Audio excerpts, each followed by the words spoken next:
નમસ્કાર મિત્રો, મારી યુટ્યુબ ચેનલમાં તમારું હાર્દિક સ્વાગત છે. આજે આપણે વાત કરવાના છીએ ભાવનગર શહેરમાં બનેલી સત્ય ઘટના વિશે.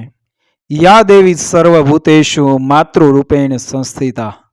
શરવણ અને બેલા સંસ્કારી અને ધર્મનિષ્ઠ પતિ પત્ની, પ્રેમ લગ્ન ખરા, પણ સાસુ સસરા સાથે બેલાને મનમેળ એવો કે જોનારને એવું જ લાગે કે આ વહુ સાસુ સસરાએ જ પસંદ કરી છે.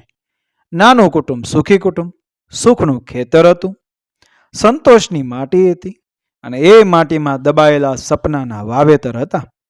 4 જણાનો પરિવાર 5મા સભ્યના આગમન માટે પ્રતીક્ષા કરી રહ્યો હતો અને સારા દિવસો ઉગી નીકળ્યા. બેલાને ગર્વ રહ્યો. 1, 2, 3, 4 અને 5 એમ એક પછી એક મહિનાઓ પસાર થતા ગયા. આવી રહેલા શુભ પ્રસંગની તૈયારી પૂરજોશમાં થવા લાગી. 30 વર્ષ પહેલા માળિયા પર ચડાવી દીધેલું એ શુકનિયાળ ઘોડિયું નીચે ઉતારીને એ સાફસૂફ કરી રાખવામાં આવ્યું. નાના નાના સ્વેટર અને મોજા ગૂંથાવા માંડ્યા. શ્રીમત વિધિમાં શું શું કરવું તેની યાદી તૈયાર થવા લાગી. ઉંબર પર 2 નાના અદીઠ પગલાના ઘૂઘરા સંભળાઈ રહ્યા. અધરાતે મધરાતે ઊંઘમાંથી જગાડી મુક્તો રુદનનો અવાજ આભાસ બનીને ગુંજવા લાગ્યો. અને ત્યાં જ બેલા બહેનને અચાનક પેટમાં દુખાવો પડ્યો. અસહ્ય દુખાવો. ડોક્ટરે ચેકઅપ કરીને કહ્યું, આઈ એમ સોરી, ગર્ભાશયમાં રહેલું બાળક નીચે ઉતરી ગયું છે. ગર્ભાશયનું મુખ પણ ખુલી ગયું છે. આ બાળક હવે અંદર ટકી નહીં શકે. અને એવું જ બન્યું. 6 મહિનાનું બાળક કાચા સમયે બહાર આવી ગયું.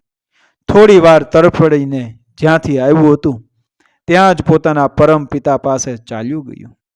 ભાવનગર શહેરમાં આશરે 2 દાયકા પહેલા બનેલી સત્ય ઘટના. મેડિકલ પરિભાષામાં આ એબોર્શન હતું, પણ એક સંસ્કારી પરિવાર માટે આ એક પ્રચંડ આઘાત હતો. આખું ઘર શોકમાં ડૂબી ગયું. એકાદ વર્ષના અંતરાલ પછી અપેક્ષાઓની માટીમાં ફરીથી એ સપનાના અંકુર ફૂટ્યા. બેલાબેન ફરીથી પ્રેગ્નેન્ટ બન્યા. આ વખતે શરમનભાઈએ ભાવનગરના ખૂબ જાણીતા અને સૌથી વરિષ્ઠ એવા લેડી ડોક્ટર પસંદ કર્યા. 4 મહિના સુધી બધું સારું ચાલતું રહ્યું, પણ બદલાયેલા ડોક્ટર નીતિ બદલવામાં એ નિષ્ફળ રહ્યા. આ વખતે 1 મહિનો વહેલા ગર્ભપાત થઈ ગયો.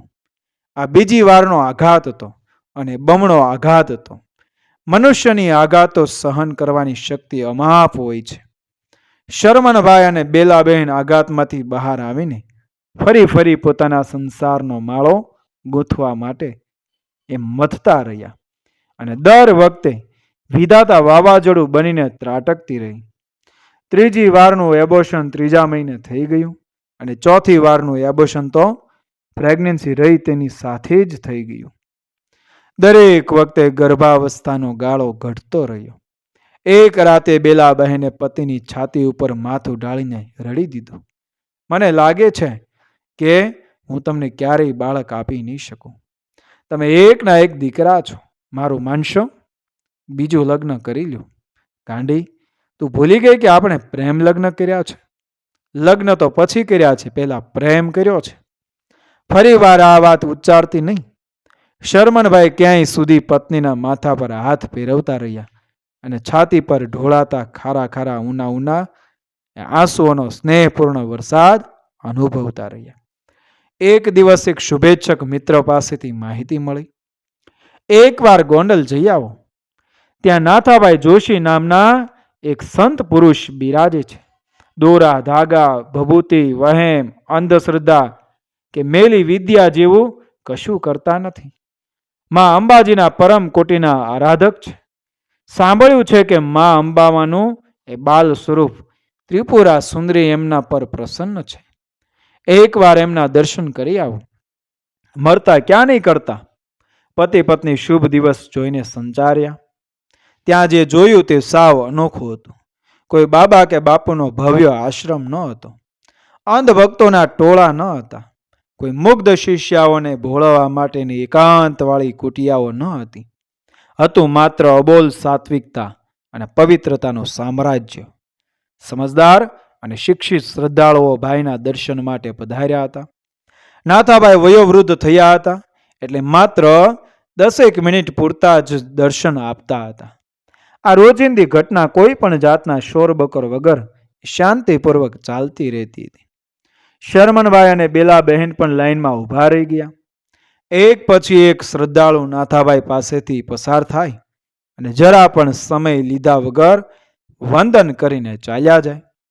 જ્યાં શ્રદ્ધા હોય ત્યાં સંવાદની જરૂર નથી હોતી અને સાચી ભક્તિને ભાષાની ગરજ નથી હોતી. શરમનભાઈ અને બેલાબહેન પણ એ જ રીતે પસાર થઈ ગયા. ભાઈએ ન કંઈ પૂછ્યું ન કંઈ કહ્યું. શરમનભાઈના મનમાં ક્ષણિક વિચાર ઝબકી ગયો. ભાવનગરથી ગોંડલ સુધીનો ફેરો માથે પડ્યો. 2-5 સેકન્ડ પૂરતા ભાઈના દર્શન થયા. સંત આવા હોતા હશે? ત્યાં જ એક અજાણ્યા યુવાને આવીને પૂછ્યું, તમે બંને ભાવનગરથી આવો છો? હા, શરમનભાઈએ જવાબ આપ્યો. શા માટે પૂછવું પડ્યું? ભાઈ તમને બોલાવે છે. આટલું કહીને યુવાન ચાલ્યો ગયો. આશ્ચર્યના ઊંડા દરિયામાં ગોતા ખાતા શરમનભાઈ પાછા ફર્યા. સંત કેવા હોઈ શકે તેનો આ પ્રથમ પરચો હતો.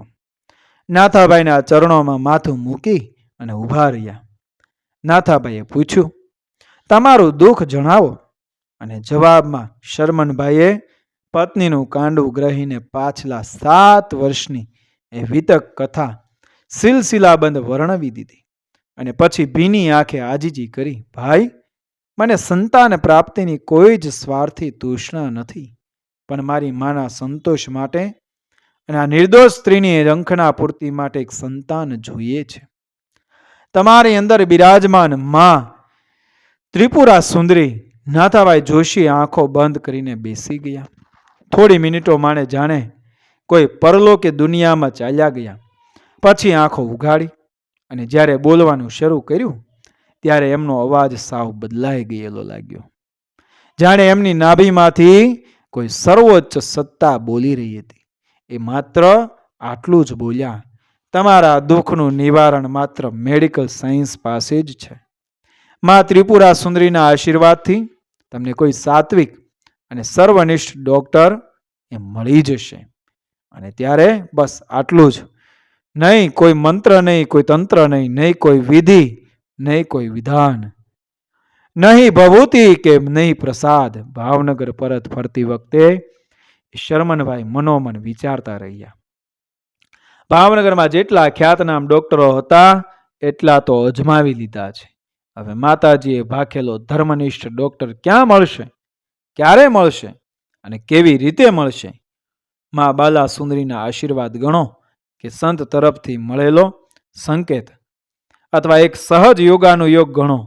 પણ થોડાક જ દિવસો પછી શરમનભાઈના હાથમાં એક ઇન્વિટેશન કાર્ડ આવ્યું. ભાવનગરમાં એક યુવાન ડોક્ટર દંપતી એમનું એ પ્રાઇવેટ નર્સિંગ હોમ ખોલી રહ્યું હતું. ઉદ્ઘાટનના દિવસે શરમનભાઈ ફ્લાવર્સ લઈને શુભેચ્છા આપવા એ પહોંચી ગયા. આમંત્રિતોની ભીડમાં ડોક્ટર પતિ પત્ની ઘેરાઈ ગયા હતા. ધીમે ધીમે રસ્તો કરતા શરમનભાઈ આગળ વધ્યા. એમને ડોક્ટર સાથે ખાસ કશો જ એ પરિચય ન હતો. શુભેચ્છા આપીને આઈસ્ક્રીમ ખાઈને પાછા વળી જવાનું હતું. એમનો વારો આવ્યો. શરમનભાઈ બુકે ડોક્ટરના હાથમાં એ આપ્યો અને શુભેચ્છા ઉચ્ચારી.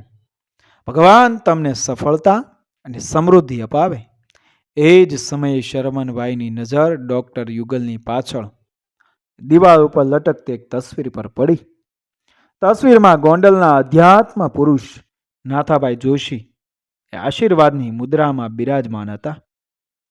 શરમનભાઈની કરોડરજ્જુમાં વીજળી દોડી ગઈ. યોગાનું યોગ આટલી હદનો હોઈ શકે ખરો? 7 વર્ષની યાતના, એ પછી ગોંડલની મુલાકાત, ત્યાંથી મળેલો સંકેત અને એ સંકેત મુજબના ડોક્ટરના ક્લિનિકમાં એ જ સંતના દર્શન. જો આ માત્ર યોગાનું યોગ જ હોય તો આ યોગાનો યોગ પણ ચમત્કારથી કમ ન હતો.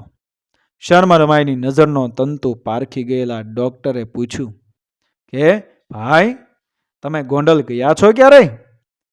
આમને ઓળખો છો? અને ત્યારે શરમનભાઈના અવાજમાં વીતેલા 7 વર્ષોની યાતના એ ઝબકી ગઈ. ઓળખો છો? અરે, એમનો દોરવાયેલો તો હું અહીં આવ્યો છું. ડોક્ટર ગજબના માણસ નીકળ્યા. 700-800 આમંત્રિતોની ભીડને ભૂલી જઈને શરમનભાઈનો હાથ ઝાલીને બાજુના એક ખાલી રૂમમાં લઈ ગયા. બારણું આડું કર્યું ને પૂછ્યું, મને આખી વાત જણાવો.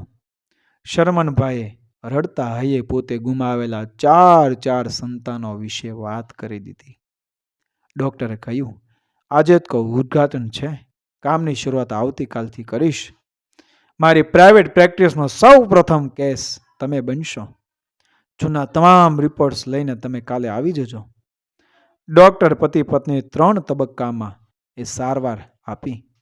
પ્રેગ્નન્સી રાખતા પહેલાં એ આવશ્યક દવાઓ આપી. એ પછી પ્રેગ્નન્સી રહી ગયા બાદ એ મોંઘા ઇન્જેક્શનો, સંપૂર્ણ આરામ, 4થા મહિને ગર્ભાશયના મુખ ઉપર ટાંકો લેવાની સર્જરી તથા અન્ય સારવાર.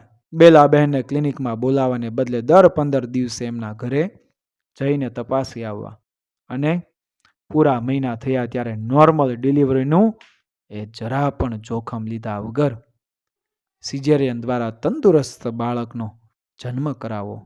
આને કોઈ સ્ત્રી દર્દીની સારવાર કરી ન કહેવાય, પણ પૂરેપૂરા ભક્તિભાવથી ત્રિપુરા સુંદરીની પૂજા કરી કહેવાય.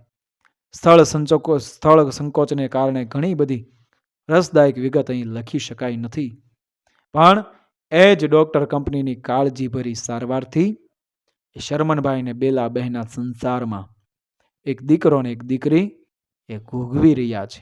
નાસ્તિકો માટે આ માત્ર યોગાનો યોગની એક શૃંખલા જ છે, અને આસ્તિકો માટે જો માનો તો ગંગા મૈયા હે, ના માનો તો બહેતા પાણી.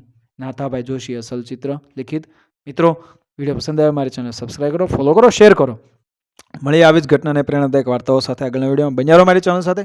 જય શ્રી કૃષ્ણ. રાધે રાધે.